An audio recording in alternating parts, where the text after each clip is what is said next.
অন্তর্বর্তীকালীন সরকারের সবচেয়ে বড় সংস্কার হবে সুষ্ঠু নির্বাচন দেয়া। বর্তমান সরকার যদি সুষ্ঠু নির্বাচন দিতে পারে তবে তা ইতিহাসের পাতায় স্বর্ণাক্ষরে লেখা থাকবে বলে মন্তব্য করেছেন বিএনপির ভাইস চেয়ারম্যান কাজী শাহ মোফাজ্জল হোসেন কায়কোবাদ।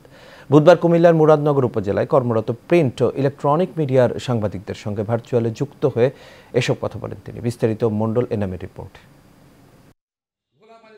দেশের চলমান পরিস্থিতি নিয়ে কুমিল্লার মুরাদনগরে উপজেলায় কর্মরত সাংবাদিকদের সঙ্গে ভার্চুয়ালে যুক্ত হয়ে বিএনপির ভাইস চেয়ারম্যান কাজী শাহ মোফাজ্জল হোসেন কায়কোবাদ এই আলোচনা সভায় যোগ দেন।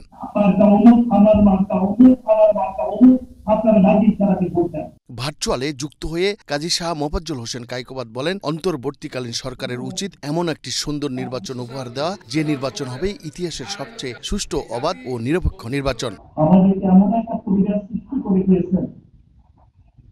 যে পরিবেশের কারণে আজকে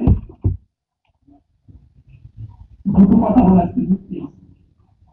সবাই বলে আলহামদুলিল্লাহ। এই পরিবেশ যদি সৃষ্টি না হতো কোনদিন সম্ভব হতো না আমার এই সাংবাদিক ভাইদের সামনে দুটো কথা বলার সুযোগ। তিনি আরো বলেন, একটি সুষ্ঠু নিরপেক্ষ নির্বাচন অনুষ্ঠিত হলে ছাত্র আন্দোলনে শহীদদের আত্মার শান্তি হবে।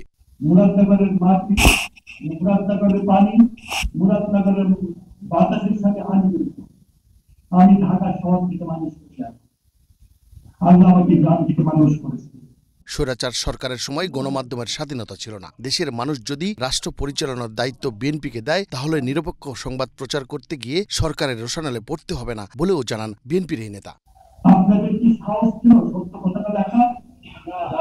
আপনারা কি পারছেন সত্য কথা লিখতে?